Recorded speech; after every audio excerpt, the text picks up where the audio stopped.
What is up, Sports Geeks? It's your host, Josh, here back with another episode, joined by Alec yet again. How we doing, man? Good. How are you? I'm good. I'm ready to chat about the NBA here. So, obviously ended about a week ago, right? Jaylen Brown named Finals MVP. Celtics beat the Mavericks in 5. I'm curious just to kind of open the floor for you. NBA playoffs as a whole, NBA Finals, either one. I'm interested to hear your thoughts about it. So, I love the NBA. You know that. Mhm. Everybody that's listening to this loves the NBA as well, or you wouldn't be listening to this. Right. I love the NBA playoffs. I think the comparison that I make now, it's tough because NFL is king, as the hat you're wearing. Yep. And in America, the NFL is king now. And Yeah. the reason NFL is king is because every game is important. Mhm. NBA regular season is no longer important. I think we can say that. NBA playoffs, every game matters, and people watch. And that's why I love the NBA playoffs, because there's a sense of urgency. This year, I'm not going to lie, just overall, I know we'll get into details. Overall, really wouldn't say that this NBA playoffs was super exciting. Yeah.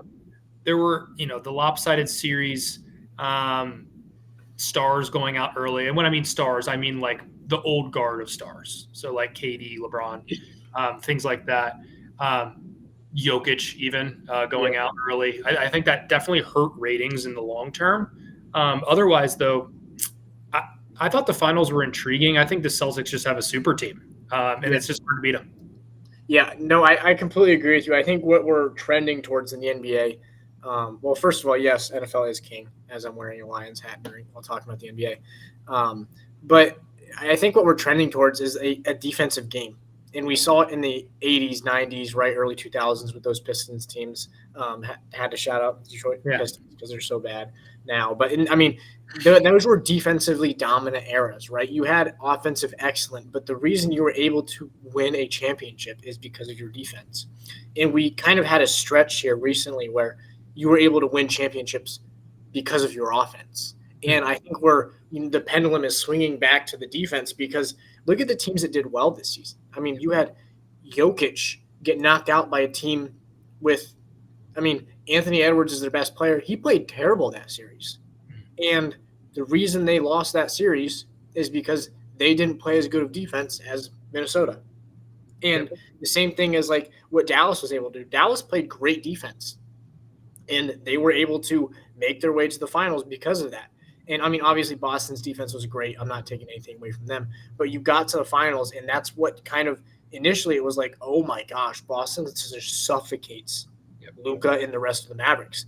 But I think we're kind of swinging back towards that defensively dominant era.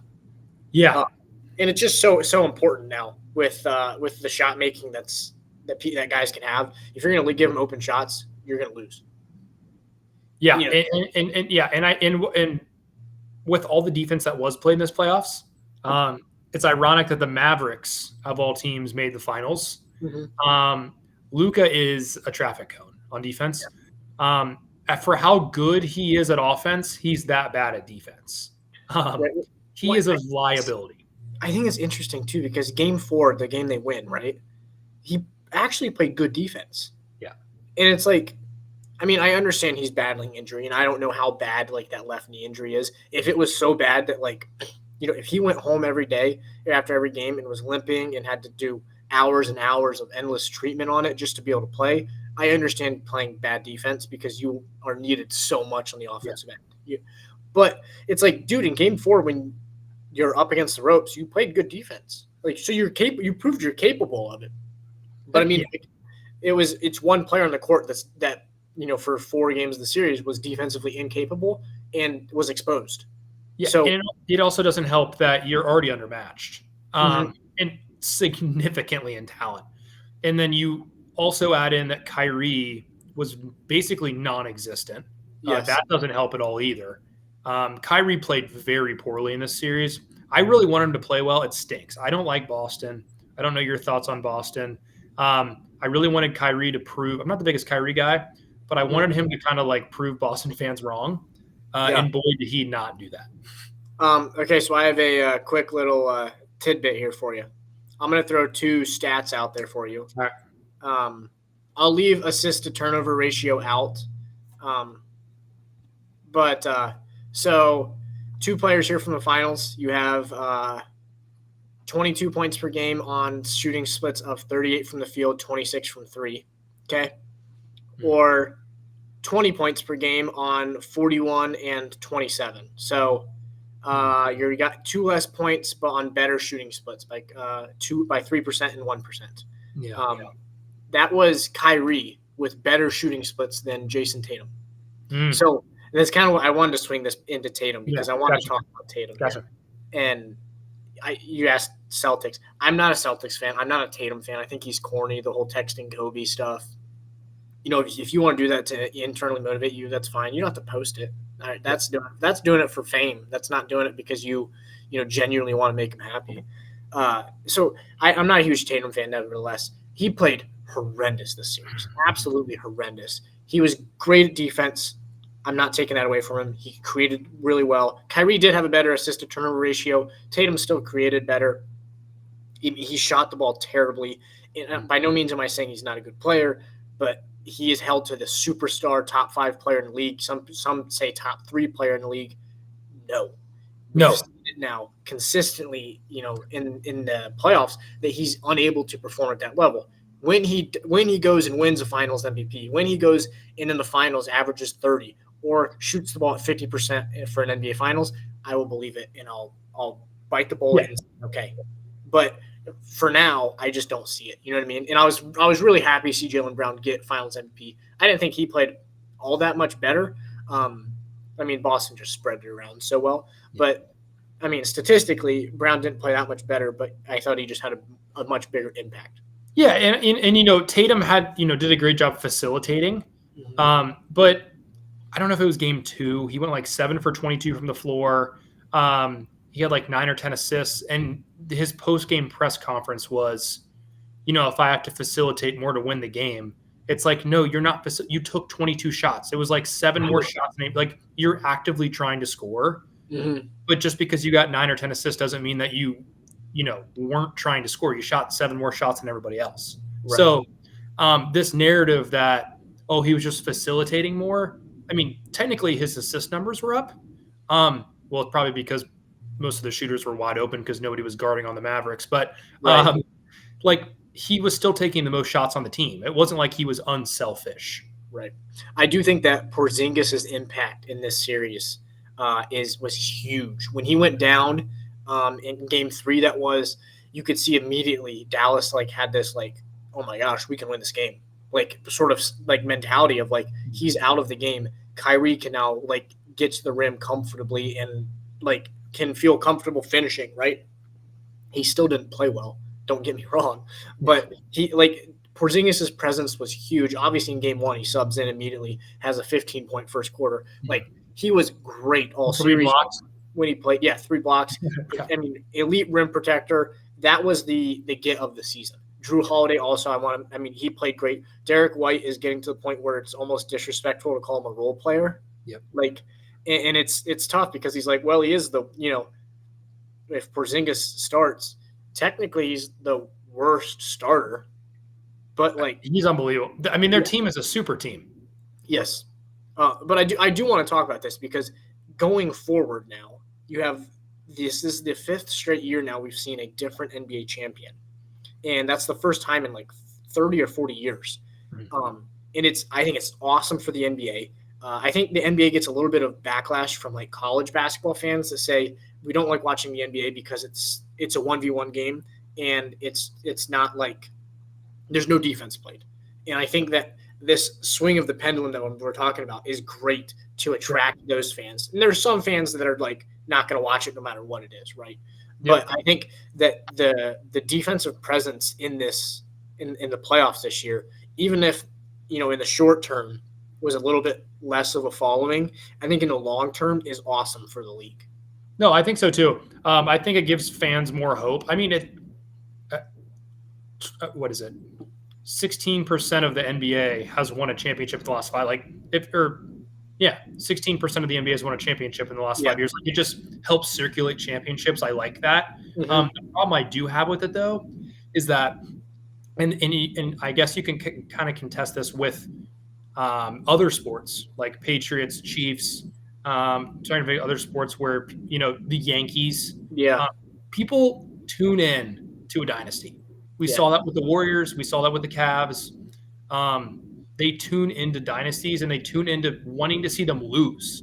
So I do think that helps the NBA, but I also do think that this era of different champions also helps as well, kind of getting more people involved in the finals. Yes, I would agree. I'm wondering when I think Pistons are next year. Just to Yeah. keep it. And I also think I wanted to say this too. Like you said a little earlier, Tatum didn't win MVP. And it's kind of different. And you're not going to put him in that next level. It's different than when Steph didn't win MVP. Yes. Yes. Because Steph, even though he didn't win MVP and he didn't win an MVP until what, 2022, Yes. he was easily the catalyst for the team, and everybody knew that. Yes. He was lost out because Andre Iguodala had that great series, the impactful series, and then KD, had the two. So right. I think that's just a different. It's completely different for Tatum than it was for people in the past. Yeah, Steph had 26 a game on better shooting splits than Tatum by quite a bit. So as the really, primary, and Iguodala had 16 a game, but there is nobody else above 20. So Steph was very much the primary, ball handler, primary shot taker. But yeah, I completely agree with you. Not the same caliber of conversation. But I do want to talk about the Celtics going forward because you mentioned super team. 5 straight years, can they repeat? Next year they run into some real difficulties because you have some increases in contracts. Jaylen Brown's extension hits. He has an $18 million, essentially pay raise from this year to next year. So you look at, where they're at. They're currently 70 million, 69 million to be exact, above the cap space in the negatives. And that's really the only player they lose, they don't have on contract right now is Xavier Tillman.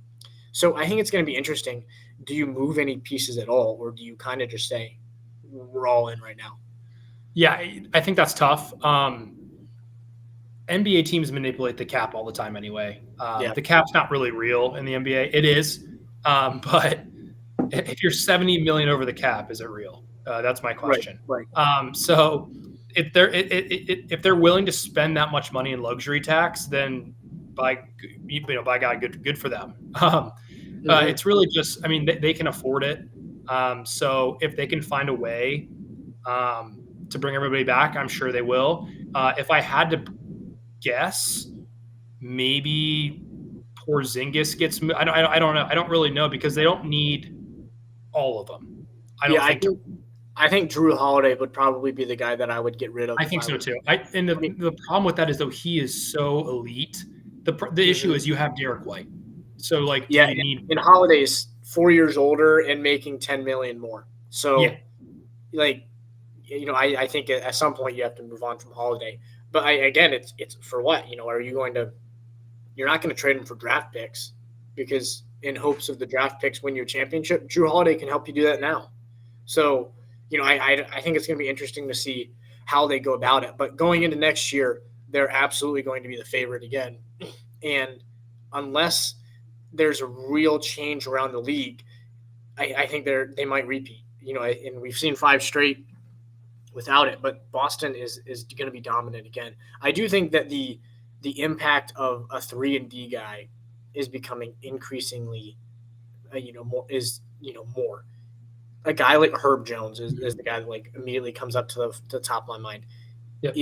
Can shoot the ball, at a great 40+% from 3, and can also defend any player in the league, can defend any position, and is elite at it. That's somebody that if you take Herb Jones and put him on the Nuggets, or the Mavericks right now, that team is really dangerous to knock off the Celtics. Yeah, I think that 3-and-D guy would be great. It just the thing with the Celtics is their bench, like Peyton Pritchard, Sam Hauser, their whole bench is good too. It's not like they're just I don't know how to describe it. Their team, Brad Stevens, and it stinks because I wanted I don't like the Celtics. Marcus Smart deserved to win a title.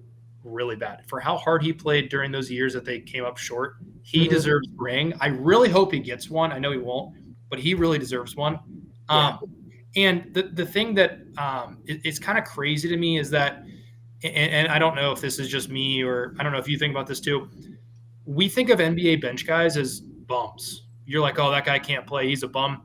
If we saw Peyton Pritchard or Sam Hauser like in any gym, they'd be the best player we've ever seen in person. Well, I think it's just funny too, and it speaks to the volumes that you're talking about. Look at Peyton Pritchard in college playing Pac-12 basketball. He won the Bob Cousy Award, the best point guard in the nation. He was getting triple doubles at 6 foot, 6'1". He won the Bob Cousy Award over Cassius Winston. Yeah. It was like, I mean, close to my heart, one of the greatest Big Ten basketball players of all time. Yep. And he won the Bob Cousy Award over him, and he's the ninth man in the NBA. And it's not like it's the wrong spot for him. And you also have to think like from that perspective as well. Peyton Pritchard won that award with like no primetime games. Yeah. So like to win that award, it's kind of like the Heisman, like how it used to be. Like if you win it in the Pac-12, you have to be just that dude, like Caleb Williams, like you used to be that dude. Like it's pretty crazy the bench depth in the NBA. Even the Pistons, like I know the Pistons are bad, and I don't mean to pile on, but like even the guys on the end of their bench, like in a vacuum are great basketball players, but potentially might not be good team basketball players. That's what I find so intriguing about the NBA.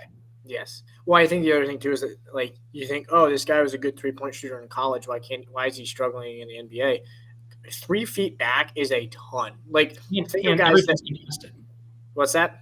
Everything is way more contested. Yes. Like, I mean, it's just there's levels to it, right? Yeah. But I am interested to hear your thoughts. So Boston's obviously going to be the favorite going into next year, and I also want to really briefly touch on the whole like we did it. Like everyone was doubting us. Nobody doubted you ever. You were. I think they were underdogs in like 8 games all season. Nobody doubted you at all. It's corny. It's corny at this point. Yeah. But that's a topic for a different day. They're obviously going to be the favorites going into next season, unless there's some sort of drastic move. Who in the East specifically, I know we'll start to wrap things up here, who in the East specifically do you think can knock them off? And then who in the West do you think could as well? It's a great question. I think the East is significantly weaker. The Indiana-Boston conference finals, to me, was the biggest disgrace in the NBA of the last couple of years. Yeah, that was disappointing to watch. It was very disappointing.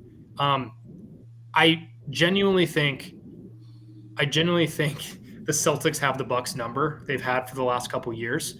I think if Giannis is fully healthy and they just figure out the Dame situation, if Dame can stay healthy, they get, they just need more pieces around them. I think the Bucks can beat them. I really do. I don't think the 76ers, and I know we got to wrap this up, will ever win with Joel Embiid. That's just the way I think. They've had so many different stars around them. They just can't win. So I don't think it's them. I just think his play style. I agree. The Bucks is who I would nominate too, just because Giannis is the only player in the league that truly brings absolute dominance and can be the best player in an entire series on both sides of the floor. And I think that Kawhi Leonard, and Anthony Davis are the only 2 other guys I would put in the conversation that in a series can be by far the best offensive player and by far the best defense. Yeah, it's like, well, how do you beat a super team? And in order to beat a super team, if the other team has 4 of the best 5 players, it's kind of like LeBron when they beat the Warriors. You have to have the best player. Yes. And I think Giannis could be the best player in that series. Yes. Same thing with like Jokic. Like nobody on the Celtics can guard Jokic. There's just no way they could. I mean, he would average 30, 15, and 12. Mm-hmm. I think, yes, I'm with you with the Bucks. I think Denver is the team that I'm going to go back to time and time again because of what you just said. Nobody can guard Jokic, and you look at the championship team, and this is kind of goes to the point where we were talking about earlier as we wrap things up here. The championship team from last year, take them to this year. The biggest piece to me as to who they don't have is Bruce Brown. Yep. Because he was the elite defensive presence, 130% effort, maximum energy at all times, and clipped from 3. Yep. And they couldn't – I mean, they just missed that so much this year. Can I throw out a name that would be unbelievable on the Nuggets or the Bucks? Mm-hmm. Josh Hart. Josh Hart on the Nuggets would be insane. Yes. I would actually, I'm being dead serious. I know the Knicks probably wouldn't do this. I would add MPJ plus to get, I honestly think like Josh Hart would be that effective. See, I wonder though, because like MPJ brings so much spacing to that team. I do agree with that. It's just tough because I think of Bruce Brown on steroids. That's what Josh Hart is. Yeah, but Josh Hart can't shoot as well as Bruce Brown. Defensively, yes. That's fair. But I mean, if you're 6'5", getting 18 rebounds in an NBA game, you're unbelievable in some ways. Yeah. Yeah. So but yeah, I think that like KCP basically just needs to be replaced with somebody that can. They're not replaced. Move to he's the just getting a little older. He's just getting a little older, and just replace him with somebody that is a true sharpshooter. Yeah, and then you have, I think, actually a great team. But it'll be interesting to see what they do, though. But either way, I mean, the Celtics had a dominant run these NBA Finals. Any closing comments from you? Yeah, I was going to say one more thing. This is a good way to end it. Can Kyle Korver still run up and down the court? Yeah, Kyle Korver have one more run in him? Does Reggie Miller want to hang up the shoes? Yeah, no, I'm being serious. Just can Kyle Korver or Mike Miller, or I'm thinking maybe like one more person like JJ Redick. I know he's coaching now. Yeah. We got to get into that soon. Can they? Do they have one more year in them? Yeah, no kidding. I mean, it's the exact player they need. If they can bring prime Kyle Korver back, that team. Prime Kyle Korver was like on the Cavs teams. He was like 38 then, or 37. Yeah. He was crazy. I'm talking at like Atlanta Hawks, Kyle Korver. Oh, like, the 49% from three, Kyle Korver. Yeah, like with that Hawks team that had like Jeff Teague and Paul Millsap and Horford. That's how I think I shoot in real life, by the way. Every once in a while in a rec game, every once in a while, but then the 0 for 10 brings down the percentage a little bit. So. Yeah. But either way, this has been a good episode here chatting about the NBA Finals. We got more to come yet. 4th of July week next week, we'll have a different episode chatting about Dan Hurley staying with the UConn Huskies next week. And then we'll be back in 2 weeks here with Alec. Probably chatting fantasy football, maybe chatting about JJ Redick to the Lakers. We'll see here. But either way, this has been the Sports Geeks podcast. They play, we talk. Peace.